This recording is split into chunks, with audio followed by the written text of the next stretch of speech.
Hôtel de Matignon, 10 heures. La garde républicaine aux couleurs d'apparat en place.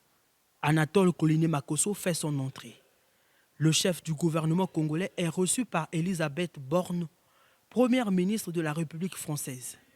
Accompagné des ministres de l'enseignement supérieur, de la culture et de la communication, il s'est agi pour les deux personnalités de passer en revue les bonnes relations de coopération et d'amitié entre les deux États. Les questions liées à la culture, à la formation des cadres, à l'environnement et au climat, à l'agriculture, aux forêts et à l'économie ont aussi fait l'objet d'échanges. L'économie congolaise est encore dominée en partie par la rente pétrolière.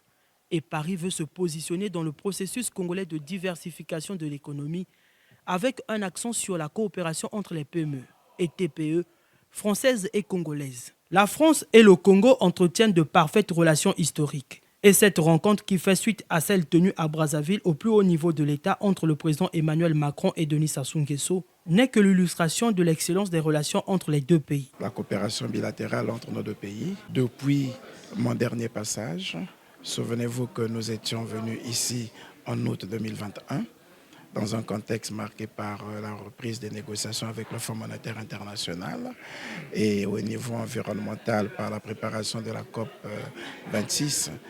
Nous avons bénéficié à l'époque de l'appui de la France pour nous permettre de conclure de nouveau le mémorandum en vue de la facilité élargie de crédit avec le Fonds monétaire international.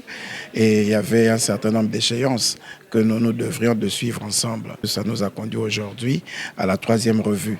On avait donc besoin d'évaluer tout ça et de constater avec beaucoup de satisfaction la bonne mise en œuvre de ce mémorandum, des actions qui avaient été entreprises depuis là, de constater aussi avec satisfaction la convergence de vues entre nos deux pays et entre le président de la République et le président Macron, s'agissant des questions liées à la préservation de l'environnement, à la lutte contre les réchauffements climatiques, mais aussi d'assurer le suivi en guise de service après-vente de la visite effectuée par le président Emmanuel Macron à Brazzaville.